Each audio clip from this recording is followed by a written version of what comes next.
Welcome to Radical Personal Finance, a show dedicated to providing you with the knowledge, skills, insight, and encouragement you need to live a rich and meaningful life now while building a plan for financial freedom in 10 years or less. My name is Joshua Sheets, and on today's show, I'm going to continue my series on why I left the United States. And in this episode, I'm going to share with you the simple fact that a massively important reason why I left the United States was for my children. I wanted to plan and prepare so that my children's lives could be better and more protected and more resilient than my own life.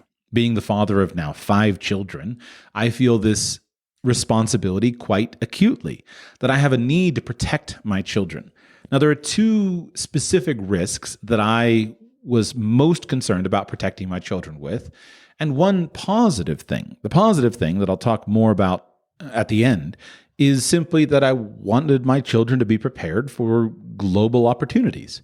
It seems to me that those who have a little bit of cross-cultural experience, those who have a little bit of cultural and linguistic dexterity are more well prepared for the future that we will live in over the coming decades than those who don't. But I'll talk about that at the end of the show, because the 2 defensive measures were much more influential for me and still are. The defensive reason number 1 is that I wanted to make a plan so that my children wouldn't get drafted and die in a useless and or immoral war. When I was worrying about this 6, 7, 8 years ago, it didn't seem like that much of an issue. But as I've stated recently, I believe the best time to plan and prepare for things is long before you ever need them. If I had made a podcast 6 or 7 or 8 years ago, I think that maybe 10% of people would have heard my ideas and said, yeah, well, that's probably worth paying attention to. And probably 90% would have said, that's ridiculous. I'm not going to worry about it. Today, it feels like it'd be more 50-50. Seems like 50% of people would say, yeah, you know what, that's worth thinking about. And 50% would say, no, not a big deal. But this has always been a concern for me. I come from something of a military family. I don't know how far back that military history goes, but my grandfather was in the Army in World War II, and I don't think he was drafted. I think he volunteered to serve in World War II. My father was in the Navy during the era of Vietnam, and he enlisted in the Navy prior to being drafted. And so he was not actually drafted, but he probably would have been, and he simply enlisted as an officer in the Navy and went through his naval career. But even though I come from a military family, my own father and grandfather sought to dissuade me and my brothers from ever joining the American military. And while there were some battles and challenges, because I thought the military was cool and I thought it would be really neat to join, and I would go on about all the things that I would learn from it and the benefits there would be from it. I think my brothers had similar arguments with my father. I'm grateful today that I avoided enlisting in the military. But as I learned about a draft and I learned about the ideas behind military drafts, I always wondered what would happen if I were drafted. There was a time when I was a young man where I thought being drafted into the military would be awesome, because then my dad couldn't keep me from going, and I wanted to go off and join the military. I wanted to go off and go to war. After all, who wouldn't want to go and go to war and fight for his country and defend freedom, etc.? And if I were drafted, then my dad couldn't say no. And then as I grew a little bit, then I realized, why would I want to be drafted? Of course, you could just go sign up if you want to sign up, but why would you want to be drafted? And I became more concerned about the imposition of a military draft and of the conflicts that such a course of action creates for people. Now, discussing the merits and demerits of a military draft is, I think, a very interesting intellectual exercise. I find it very fascinating to consider the benefits of military drafts. In some ways, I think your best outcome from a military perspective would come with a military force that is created entirely out of draftees, because then you're avoiding the kinds of sociopaths who join the military to get their rocks off on some crazy thing. And you're just getting a broad sampling of the public, a broad sampling of the people. And there's good arguments for this. I like John T. Reed's argument, an essay that you can find about why he thinks there should be a universal military draft. And I think that if we study the experience of countries that have basically a standing draft, everyone from Israel to Singapore to Brazil to Switzerland to Armenia. I mean, there are just so many countries that have standing requirements for military service. I think it's really interesting to see what that can do in a culture. Unfortunately, many of these countries, though they have a draft on the books, they don't necessarily enforce it uniformly. And you can buy your way out of it, or you can just substitute various types of service, etc. So there's not so many pure representations of a military draft. Probably the most hardcore would be to look at the state of Israel, where all young men and all young women are drafted, and to study what has happened to them and in their culture because of that culture of service. My biggest issue with all of those arguments, though, comes basically down to what is the purpose of a military. And I hope you'll stick with me. I'm trying not to do too much philosophizing on these things, but a few minutes is warranted. When you look at military service, it's one thing for there to be a military that is based around the concept of and the actual practice of homeland defense, the defense of the homeland, a defensive military that is organized, trained, etc., to defend your nation from external attack. It's another thing to be drafted into a military that is being expected to go on the offense, to go and invade a foreign power, to go and engage in some form of imperialist conquest, or to engage in nation building on the other side of the earth, etc. Now, this gets quickly very philosophically and morally sticky. Because, for example, you could make the argument that, hey, just because our military is deployed on the other side of the world doesn't necessarily mean that it's not a defensive deployment. After all, it's better to fight them over there than to fight them on our own home turf. But I'm generally uncomfortable with most of those kinds of decisions. And so it would be one thing, in my opinion, if all people or all men were drafted into some form of militia or organized community level defense group. And that community level defense group basically involves military training, military enlistment for the defense of our county, our state, or perhaps even our country. But I want that army to be at home, not abroad. And this is where you get, as an American, into very kind of turbid waters, where you're trying to figure out, well, how do I negotiate this? Because with the exception of perhaps the War of 1812 and perhaps even the American Revolution, the vast majority of the wars that my nation has fought have been fought on other soils, in other lands. And that makes it much less exciting to want to sign up and go and enlist. Because now the moral clarity of a just war that is defensive in nature from a foreign invader, etc., it's just not quite present. And so if I think about being drafted into an immoral, or even if not immoral, in many cases, simply useless foreign war, I'm a lot less excited about the concept. And I'm very much not excited about the concept of my sons, who I have spent years and hundreds of thousands of dollars investing into, with blood, sweat, tears, energy, labor, daily effort, etc. I'm not so excited about a government taking my sons and sending them off abroad to die, and me and they not having any say in the matter. That seems to me to strike at the heart of something that is evil and is wrong. And so it's one thing if somebody wants to go and enlist. I think generally speaking, it's still probably dumb to do, but at least I can understand and I can respect the values of people who do. The time that I was the most pro-war in my life was in 2003 for the American invasion of Iraq and Afghanistan in those military actions. And in the wake of the 9/11 furor and patriotic fever, et cetera, that engulfed the United States, it was very common for young, hardcore, patriotic men to go and enlist in the military. And I always think about the football player, Pat Tillman, who enlisted and was later killed, I think in an accident, friendly fire incident in the military. And the reason that story was so impactful is that Tillman was a good-looking guy, had a great career, he was a professional athlete, made a lot of money, etc. But he turned away from all of those things to go and to serve his country. But I look at that at this point and I say, what was the point? Did he really do anything positive? Did his death actually mean anything? Was there any positive effect of his death? And I'm not aware of any.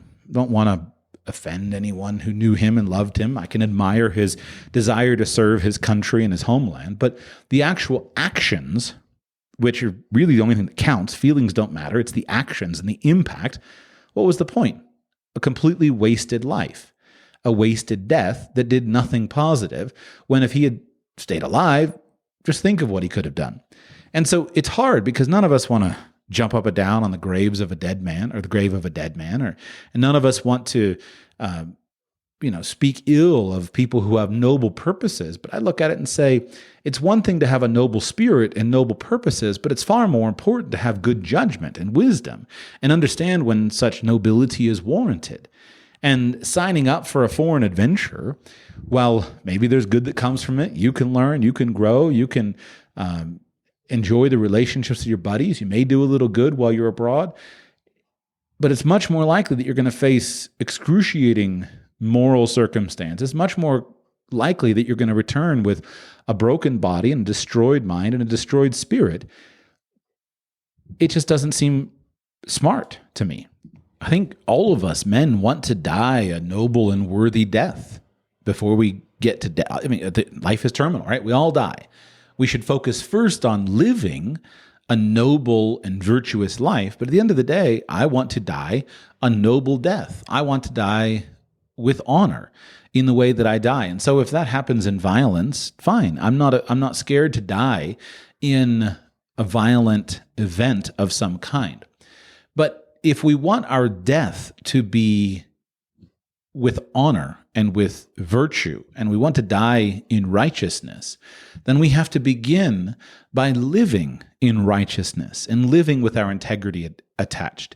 And if you are involved in circumstances that might be immoral in some way, such as serving in a military in an immoral war, then you have to be very careful about ever being in that. Because though your friends and comrades in arms would undoubtedly honor you, it's going to be hard for those who can look at life with a little bit more perspective to feel the same sense of honor. So we need to be really careful about the circumstances that we get ourselves into, especially those circumstances that can result in death. And so as the father of 4 sons, I have given a lot of thought to not sacrificing my sons to somebody else's God, but rather to give them the freedom to choose the path of virtue. And that means that, of course, if they want to go and join a military as adult men, that's their choice. But to be forced to do that, to me, seems a very wrong thing to do. So how do you protect your sons from a military draft? What can you do?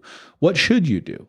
Well, again, before I go, I would say that I honor certain nations' laws that have a military draft. And I think that if a draft is universal, then you shouldn't necessarily go through life trying to get out of that draft.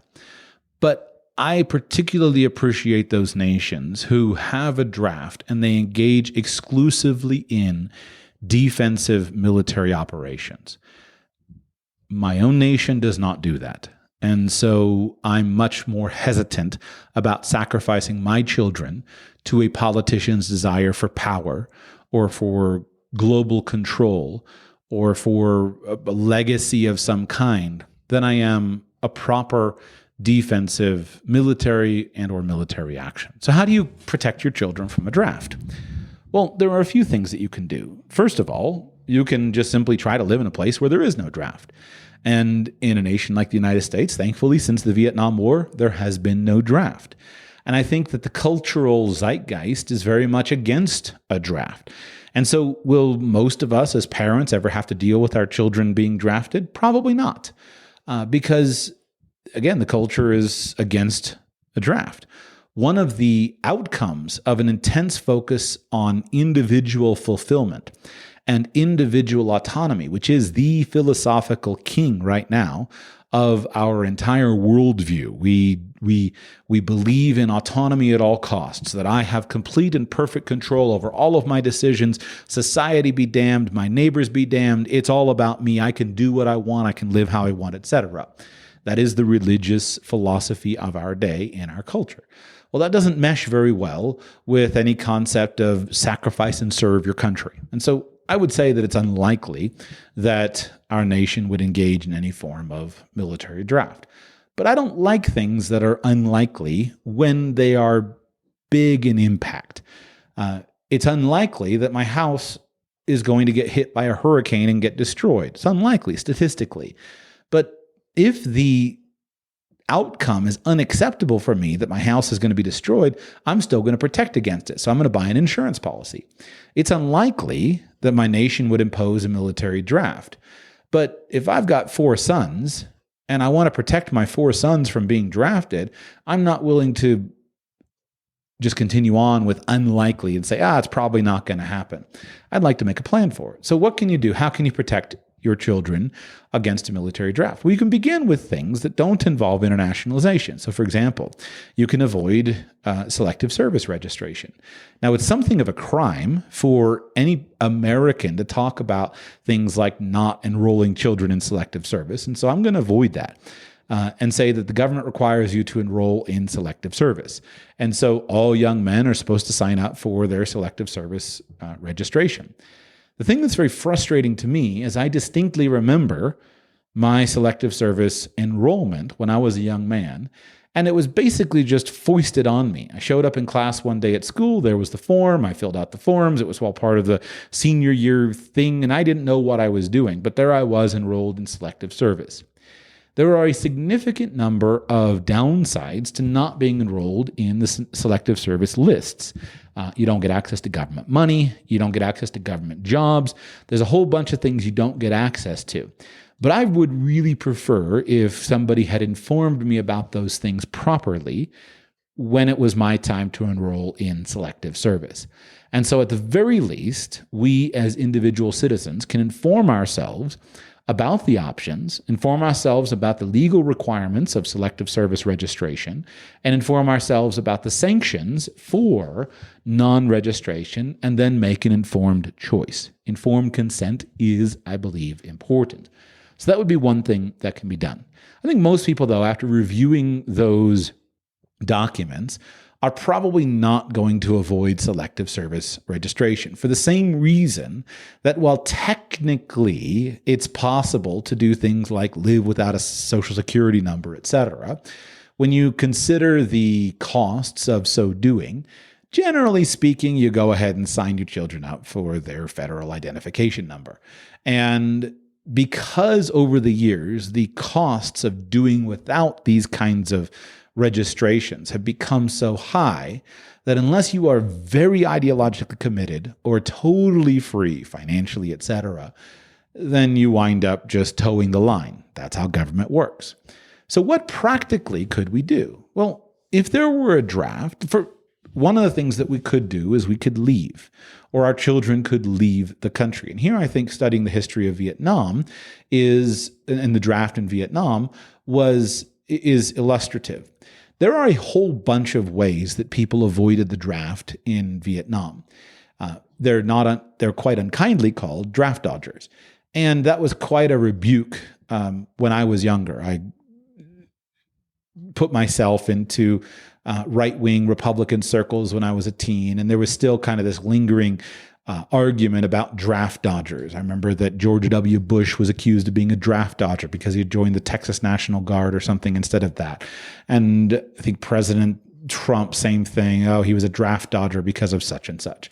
And there's a whole long list of things that people could do to avoid the draft. They could sometimes go to college. They could get certain, exemptions, a medical exemption, or different things that people could do. But I don't like a lot of those tricks because, while effective, to me, it doesn't seem honorable to engage in those kinds of games. It's not honorable. Either I have a great deal of respect for people who either do what they're asked to do or say, no, I'm not going to do it, and are clear about it rather than run around and lie about it. So I'm not going to bother with getting into long lists of how do you fake an injury or how do you figure out how to be crazy or whatever and avoid service. To me, it's not honorable. And so either you sign up and you do what you're asked, or you say, no, I'm not going to do it. And so I have a great deal of respect for people who are conscientious objectors. I've known a number of conscientious objectors, people who their government imposed a draft and they said, no, I'm not going to go and fight. And so they, in some cases, sat in prison for the duration of a war. In some cases, they went into something like medical service. They found some way through to maintain their integrity. And so you can just become a conscientious objector and deal with the consequences and bear them like a man, straightforward, and deal with it. Or you could leave. And so in the Vietnam War, one of the things that many men did is they left. Famously, they would go to Canada. The border with Canada and the United States is completely porous. It's an enormous border that is relatively easy to cross. The cultures are very similar. The language is common, etc. And so for Americans, escaping to Canada has generally been a way to escape tyranny. The Underground Railroad was a way of taking escaped slaves who ran away from their slave masters in the southern United States, getting them through the North, out of the danger of laws like the Fugitive Slave Act, etc., and getting them into a nation where they could settle and they could live as free men. And so the Vietnam War going to Canada track or tactic was just simply one of those things. So what happened is many people left the United States. They moved abroad, moved to Canada, moved to various places, and lived there.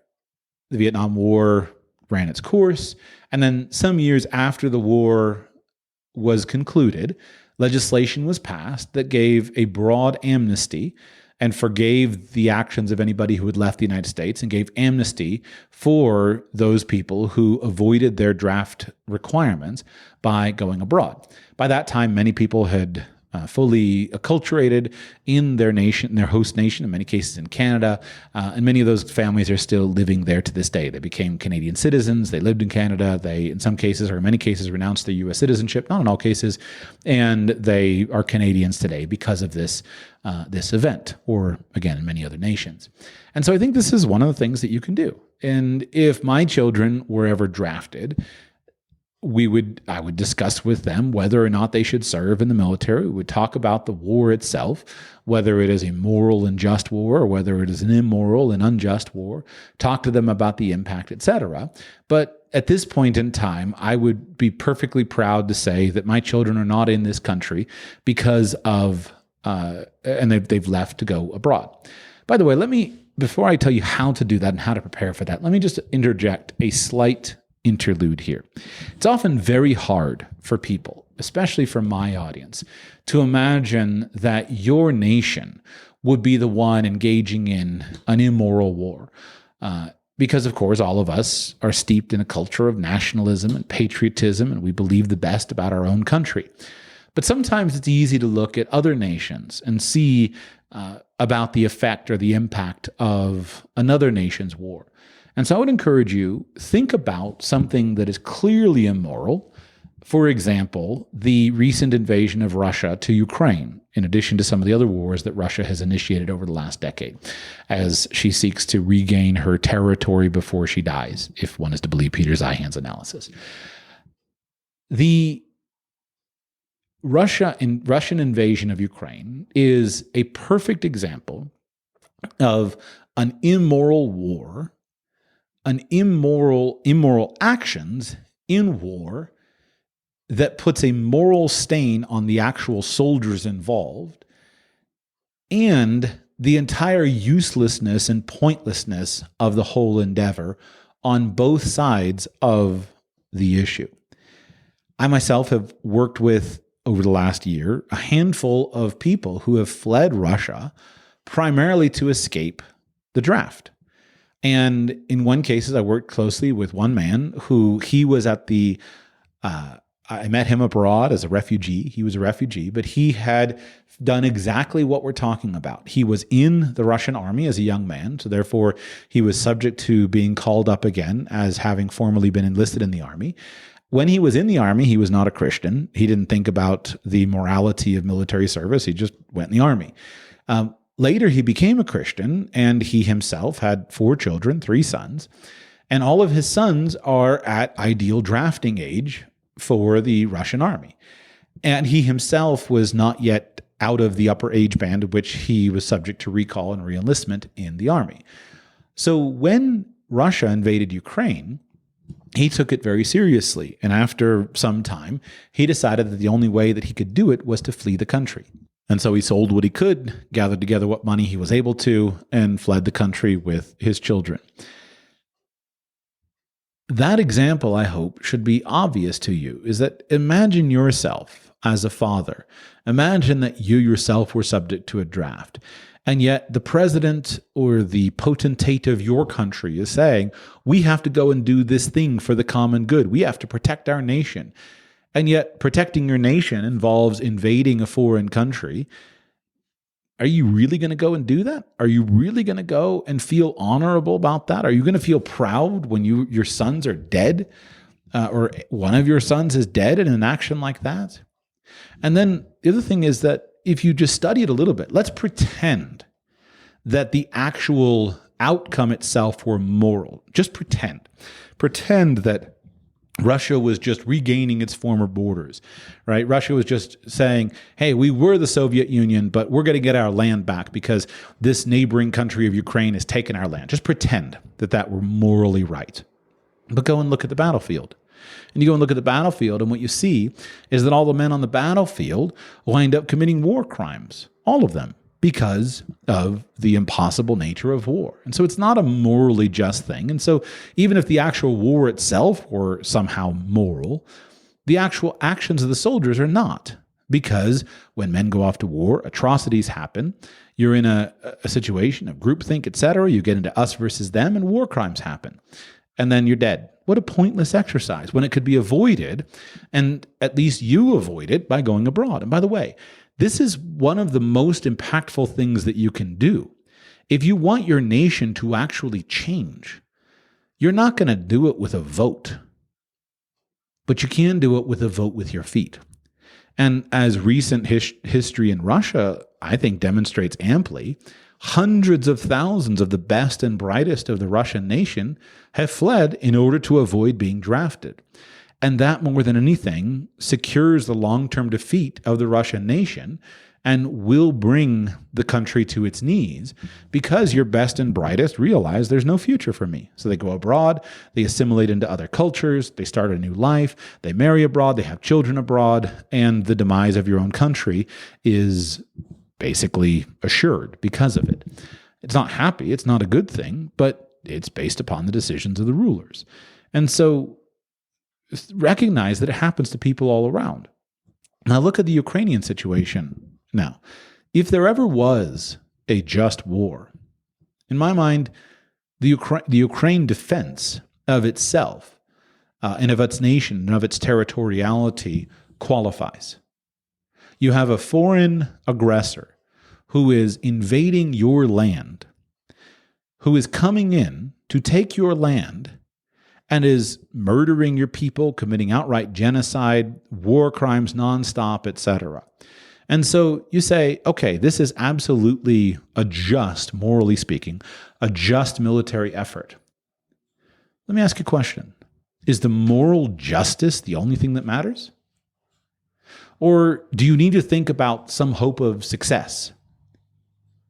Does it really matter if you succeed in defending your country for a year or two only to lose the ultimate war? How do you feel if that's your son, your brother, your father, etc., who has died? Though you have pride in the integrity of that man, does defending the physical land, is that really going to be the thing that's going to propel your family forward?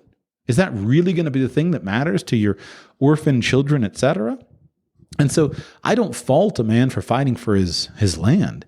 I understand that, but I still question if that's really in many cases worth it. Is it worth it dying to defend your land if you have the opportunity to simply take your family to another land and spread your culture there, spread your values there? Land come and go, emperors come and go. And so I don't want to be harsh or caustic in my comments here. I want to respect those who take care of it, but I just don't see how specific piece of land is in most cases worth dying for. I believe that human beings and the people and what happens to those people, that's the primary thing. But if you look at a battle, if I go into let's say I'm on the street and 5 guys are approaching me and they're going to beat me up and probably kill me. There is not a chance in the world I'm going to fight with those guys. Either I'm going to turn and run, or I'm going to negotiate, or I'm going to hand them all my money. I'm going to do something to try to avoid dying. Because an intelligent man, when he faces a war that he cannot win, does not fight in the first place. You should only fight battles or wars that you can win, that you at least have some possibility of victory in. So back to draft dodging. As I said, you always have the choice of enlisting in the military. You always have the choice of being a conscientious objector and dealing with the consequences, or you have the choice to leave. And I do not believe that leaving is in any way an immoral choice. I would say that if leaving were an immoral choice, then things like a mass amnesty for all of the Americans who left the United States during the war and went abroad, that kind of mass amnesty would itself be immoral if leaving were an immoral choice. But what we see in a mass amnesty is simply that leaving is always a moral choice. You may have to deal with the consequences of leaving, not being able to come back to your country for some time, not being able to attend the funeral of your parents, etc. So there are certainly consequences, but it's not immoral to leave. So leaving can be done either in a comfortable way or in an uncomfortable way. So let's play these two scenarios out. Scenario A is that somebody leaves the United States and goes to Canada during a war. And first of all, that American has to request some kind of legal status with the Canadian government. That American would have to request a legal status as some form of refugee or some form of political asylum from the Canadian government or any other government around the world. Thankfully, many governments do grant refugee status or political asylum status to people who are fleeing their nation. But I do not believe that this is something that a prudent man would rely upon. Go back to Russia and Ukraine. Immediately, the day that Russia invaded Ukraine, just a couple of years ago, Russians and Ukrainians faced massively different levels of discrimination by foreign governments all around the world. And Russians, as the aggressing nation, being citizens of the aggressing nation, Russians faced massive discrimination. They lost travel rights all around the world. They lost their passports were restricted in terms of visa-free entry, etc. They were kicked out of many citizenship programs. They were kicked out in some cases of residency programs. They lost the ability to renew their residency, etc. Now, in most cases, most ordinary Russians had nothing to do with the actual Russian invasion of Ukraine. Maybe some oligarch somewhere living in London did. I'll let people more informed than me work that out. Most Russians have done nothing any more than I myself did anything by being an American and anything that my own nation has done. People are powerless over their country. And so being a Russian was not, if you're born a Russian, your parents are Russian, it's not your fault that your nation did this dastardly deed. But all of a sudden now you face the consequences. And so in the case of the Vietnam War, Canada was, of course, sympathetic to many Americans. But what if it weren't? What if it were a different scenario? Today, Canada would be very different in terms of its relationship with the United States because of the political changes that have happened in Canada and in the United States. So just because you yourself are innocent in an event, that doesn't mean that when fleeing the country that you're going to be treated as some kind of morally upright person. There's a good chance that you're going to be stained by the actions of your country. Not always, but in many cases, you will be. And so you can't depend on refugee systems, et cetera. But that's the first thing you would have to have, is you would have to have some kind of legal status. Otherwise, your host country's government could kick you out. Well, what if you couldn't get that legal status? What are your options? Well, in some cases, one of the options you would have would be to be some form of a perpetual tourist. And for many of us, I think this can and is a decent way to live. If you come from a nation that has a Tier A passport, you get lots of visa-free access to the world, you can live as a perpetual tourist for a very long period of time. You can go to nations that give you 90 days entry, 6 months entry, etc. As an American, there are many countries in the world that I can go to and spend 6 months in. I can go to Panama. I can go to the Bahamas. They're 8 months or 12 months. I can't remember. I can go to the United Kingdom for 6 months.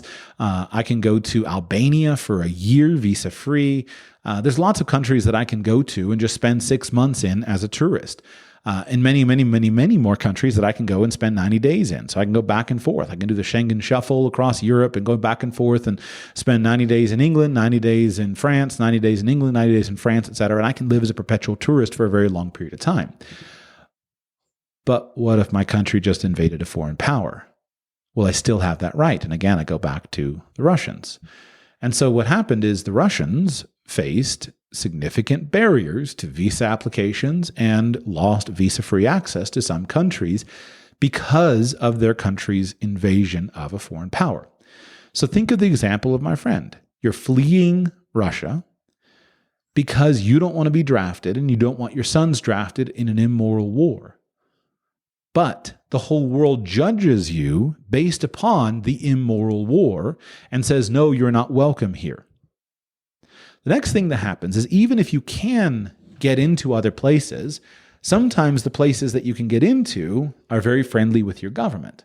So a Russian might be able to go to Serbia, but the Serbian government has a much closer relationship with the Russian government, so you're not quite as safe in Serbia as a Russian draft dodger as you are in, say, the United States. But you can't get into the United States unless there's some form of special program. And those special programs all went to the Ukrainians, not so much to the Russians. So I hope you see that in some cases, being on a tourist status is okay. In some cases, it's not. The other big problem of a tourist status is how do you make a living? How do you make money? We don't like to imagine ourselves completely financially independent, living off of our Bitcoin wallet stored in some, stored off in the middle of nowhere with just the passcode phrase that's in my head. But reality is we got to work. And so if you don't have the ability to work in a country, you often can't live. And so you're doing some kind of cash work, et cetera. Now you're even more vulnerable. You've got no insurance, no legal protections, et cetera. It's not a great situation to be in. I'm thankful that the internet has made options for people, et cetera, but we're not into a perfect world where men's right to work is universally acknowledged. Most nations restrict your ability to work legally based upon your immigration status. So the third option or the third problem you face with this plan is what do you do when your passport expires? Let's say that you had tremendous foresight and you every 3 years you renewed your passport. Not so easy for most people when it's $180 to renew your passport. Not so easy for many people when it's $180 times 4 or times 6 for your entire family to renew your passport. Let's assume, however, that you had great foresight and you just renewed your passport 2 years ago, so you've got 8 years left on your passport. What happens 8 years from now when you can't bounce around anymore because you got to go and renew your passport? Remember, by the way, that just because you as an adult might have an 8-year passport, so for me as a U.S. citizen, as a U.S. citizen over the age of 16, my passport validity period is 10 years. But my children's passport validity period is only 5 years. So they only have 5 years. I have 10 years. Remember also that many countries will not let you into their country if you don't have at least 6 months remaining of validity for your passport. So your 10-year passport drops to 9.5 years and your 5-year passport drops to 4.5 years. And it's $200 per per person to renew them. And so you're not really wanting to do that every single year. You're wanting to wait a little bit. And so what happens if let's assume again that you did it 2 years ago. So you actually have 7.5 years remaining on your passport. Well, how long did the Vietnam War last? How long were you out bouncing around as a tourist? It's not super comfortable. And how hard is it for your name to simply be on a list of people that we're not going to grant a passport to in renewal? So you may be living in Canada, you go into the foreign embassy, and of course, foreign embassies can arrest you because it's sovereign ground for your country there. They can arrest you if they want to. In most cases, most draft dodgers don't face this stuff, but still, let's be realistic. It is a right that they have. But they can just simply say, we're not going to renew your passport. Today, the United States government, Department of State, will not renew your passport if you owe more than, was it $1,500 of child support in arrears, if you're in arrears on your child support. They won't renew your passport if you're accused of being seriously delinquent on more than $50,000 of tax debt. And so you face one of these situations where they refuse to renew your passport. And all you can do is fly back to the country where, might be convenient to arrest you. And instead of arresting you and sticking you in a prison that we have to pay for, let's arrest you and stick you in the army so that you can actually do us some good. So in many cases, leaving the country and living as a tourist or something like that can work.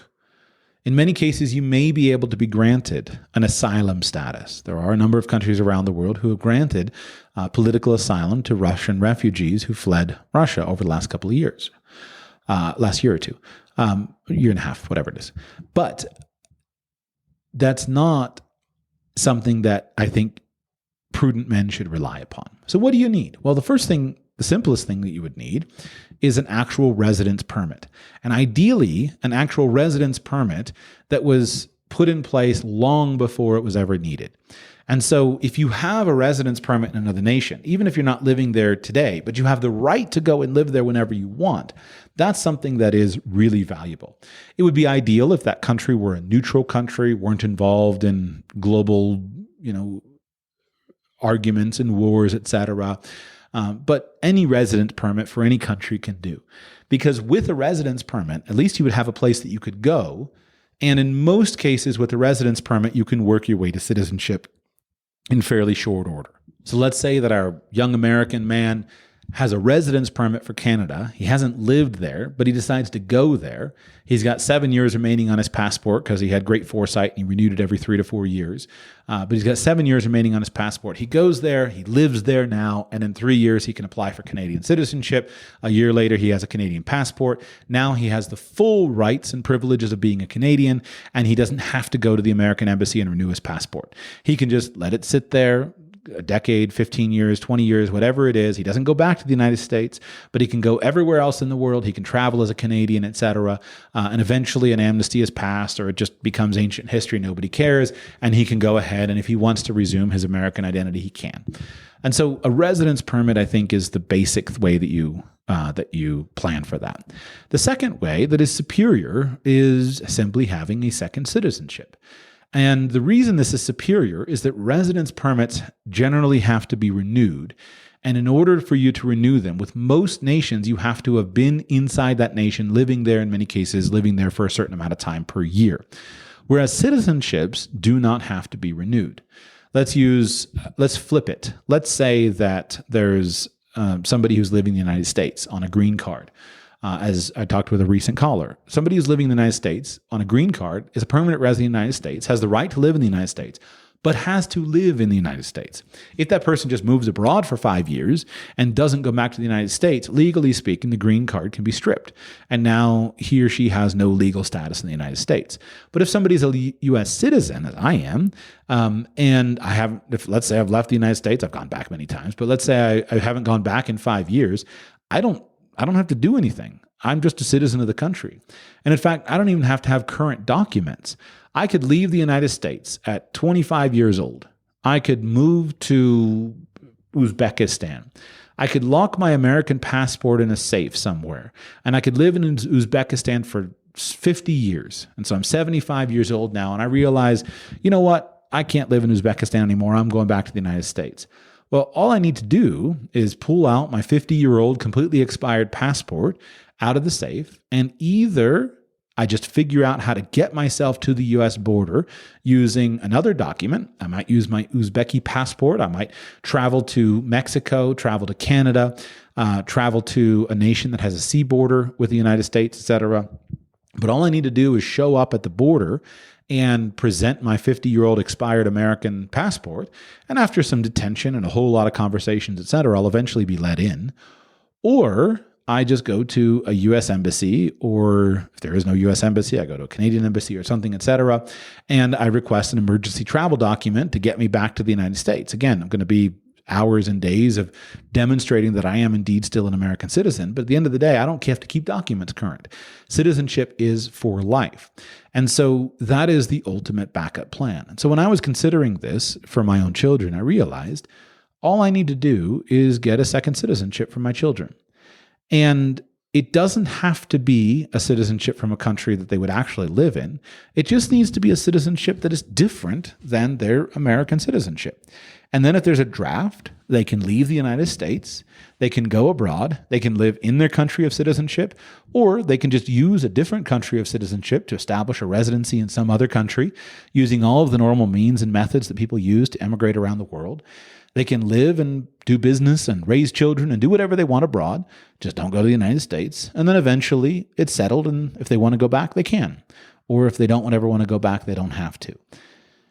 To me, the idea of spending 10 or 15 years living in Italy or living in Brazil or living in any other nation in the world, raising your children, doing business, loving your neighbors, building local community, etc., is infinitely preferable to being sent off to die in a useless, immoral war or sitting in a prison cell and just sucking your thumb.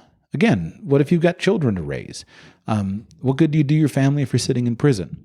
And so if there's a path that's open to you that has no downside that I can come up with other than your time abroad, a little bit of money, some cases a lot of money, whatever fits your budget.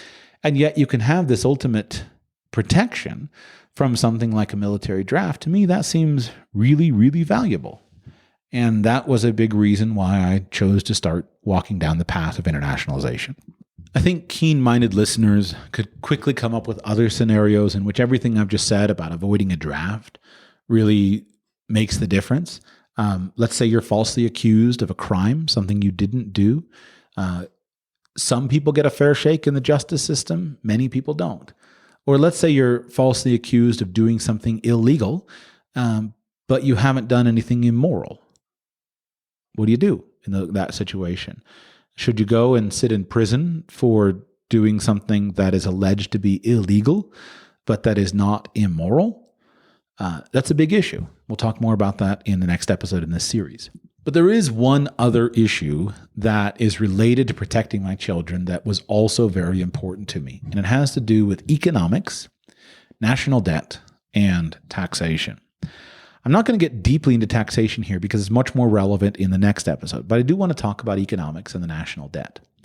One of the things that I have observed over many years of being interested in economics and finance is how many people assume that our children and our grandchildren are going to have an enormous debt that they have to pay back.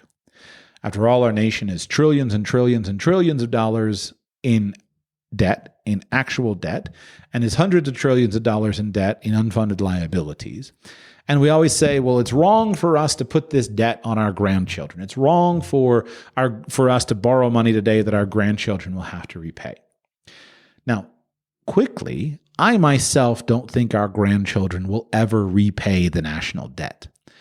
I don't know what it looks like, but I myself, it's my opinion that the debt will eventually be defaulted on. I think that default will be quite varied in how it presents itself. I think there will be a variety of different mechanisms that are used for that default. So default doesn't mean all of a sudden that today all the debt, no debt payments get made. That happens in many nations around the world. I don't think that's going to happen in the United States necessarily. I think that a lot of the debt obligations are going to be defaulted on through inflation, significant levels of mass inflation. I think that a lot of the debt obligations are going to be defaulted on simply through changing the promises. Hey, Joshua, you were promised you would get Social Security starting at 67, but we're going to change it and it's going to be starting at age 82 now. Or, hey, Joshua, we know that when you started contributing to Social Security, everybody was going to receive it, but after all, you're a multimillionaire. So, we think that that's not fair. We think that this is just a program that's there for other people. Those are all various forms of default. I think artificial suppression of interest rates, all kinds of things can be done. And I think there could and probably will be some forms of outright default. So it's my opinion that my best guess is I don't think the debt will ever be repaid. I think it will be defaulted on in a variety of forms over a long period of time.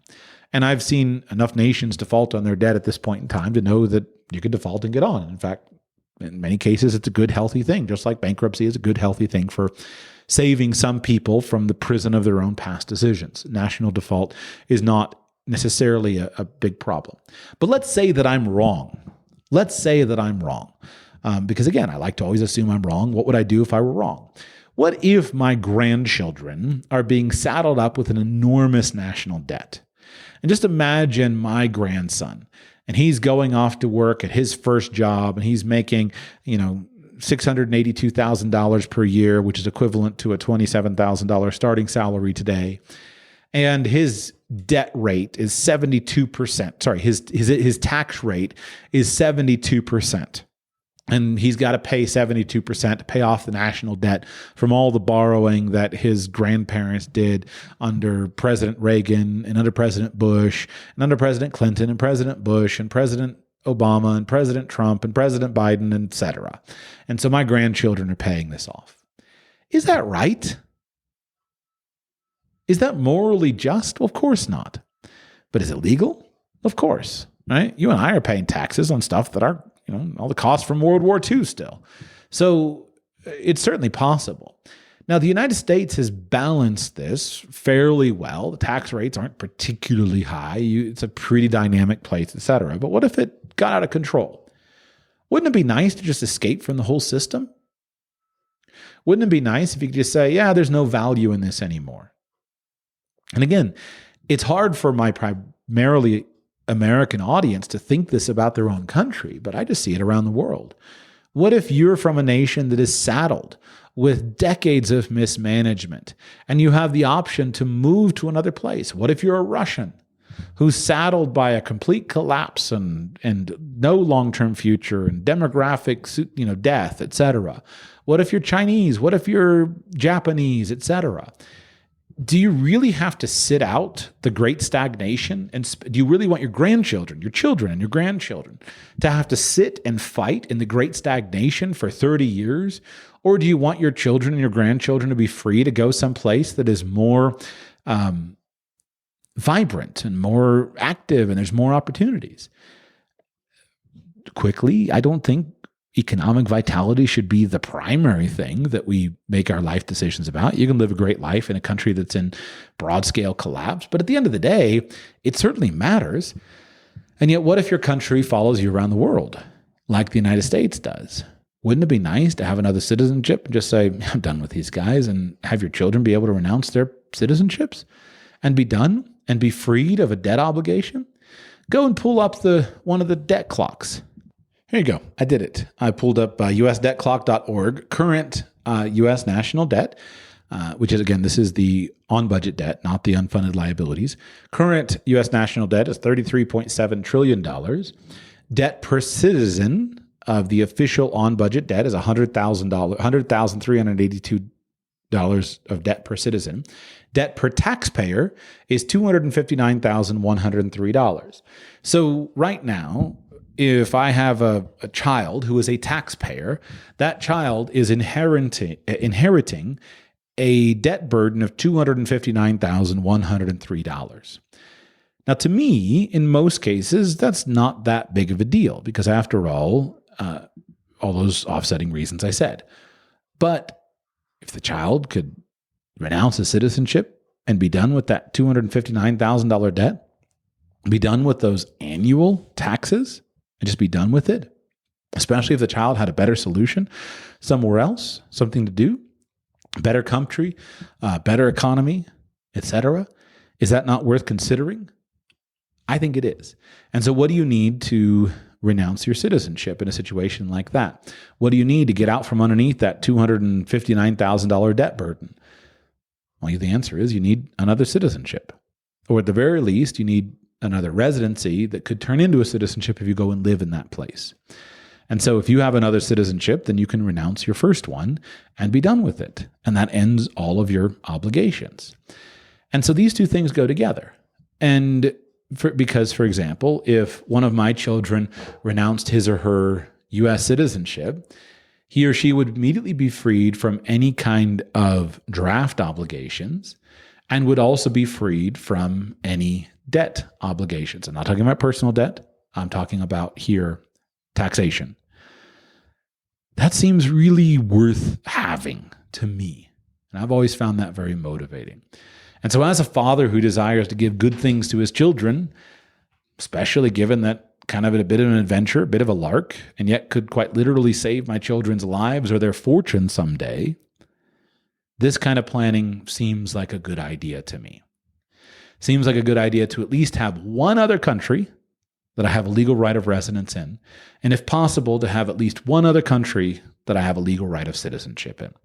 And that is a big reason I started the process of internationalization, was for my children. Those were two specific risks that I'm looking at. And I'm saying, I don't think that the United States is going to start a draft. And I don't think that the United States is going to have ridiculous levels of taxation. But if the U.S. did start a draft, and that resulted in the death of one of my children, or if the United States did go into ridiculous levels of taxation, and that became an ongoing drag on my children's and on our family fortune, that would be really frustrating to me and quite devastating in the case of death. So let me just do a little bit of planning. It's pretty easy to do, pretty fun to do. I've enjoyed it. And let me do a little bit of planning when I'm able to in order to free them from that possibility so that my children can enjoy more freedom in the future. The interesting thing about it, as I said, is that as I achieved this, I became much more focused on the positive stuff, meaning that it's one of those things that if you have it, you have a backup plan, then the importance of the backup plan today is not such a big deal to me. Meaning it's still important to me, but 5 years ago when I had nothing and I had to start from zero, then it was really, really important to me. I thought a lot about the negative sides. Now that I have it all done and I don't have zero, and I and my children could be free of our nation, etc., then I'm just very emotionally relaxed about the whole thing. And so these reasons were really important to me 5 years ago. Today, I know they were really important to me, but they're things that I've done. Check the box. And so they're not emotionally present anymore because I know I have a plan for them, which leads me to the third thing, is simply that today it's become much more about just the enjoyment of it. It's become much more about the sense of adventure that I talked about in the previous episode. And it's become much more about the opportunities, just kind of interesting to learn another language, learn another culture, travel widely, look at the world through a balanced perspective, not engage so deeply in the nationalism of one place, but view the world broadly and then appreciate a place. And as I've tried to say many times, the ironic thing about it has been that my appreciation of my own country has grown. And I sometimes feel like I shouldn't necessarily tell people that you have to go and do the stuff because maybe it was just all in my head. But I don't think I would have the same peace that I have today if I hadn't done it. Meaning, what I mean is that it's all in my head is that I acknowledge that it's unlikely that the U.S. government is going to impose a draft. I acknowledge that in many cases it's possible to avoid a draft through other means, etc. So maybe it wasn't necessary for me to do all this to avoid a draft for my children. So do I have to tell everyone else that they have to do it? The answer is, you do whatever you want. I'm glad I've done it. I'm really grateful for it, and I've enjoyed the process. And then today, my appreciation of my country has grown because of that process to the point where I could, and I probably will in the future, I don't have any date yet, but I probably will in the future, move back to the United States and appreciate so afresh so many things about it. So that's part 2 of my story of why I left the United States. Part 3 is going to be probably the most important, and that's where it's going to involve me and my reasons for me. Because at the end of the day, yes, I care about my children, but we all have to make our own way in the world. And all this stuff was important for me for my children, but it was not the only thing. There was a whole lot of reasons that I myself wanted some of this freedom and why I left the United States. In closing, I remind you that if you're looking to do some of this for yourself, there are 2 resources that I have right now for you. Resource number 1 is I have a course called internationalescapeplan.com. So if you're the kind of guy who just does well with a course, go to internationalescapeplan.com, buy my course, and I'll walk you step by step how to create an escape plan for yourself. And the unique thing about what I do in that course is I give you a phased approach. You'll notice in my own commentary that I'm not heavy-handed, nor am I deeply prescriptive. I don't say, you have to have 5 citizenships or you're being stupid. I think that's cool if you have 5 citizenship, but it's not necessary. There's a path on the internationalization spectrum that is right for all of us. In my course, I talk about phase 1. Phase 1 is to have a passport. Have a passport, a credit card, and a cell phone. And if you have a passport, a credit card, and a cell phone, good. You're better prepared than a lot of people. And everybody should do that.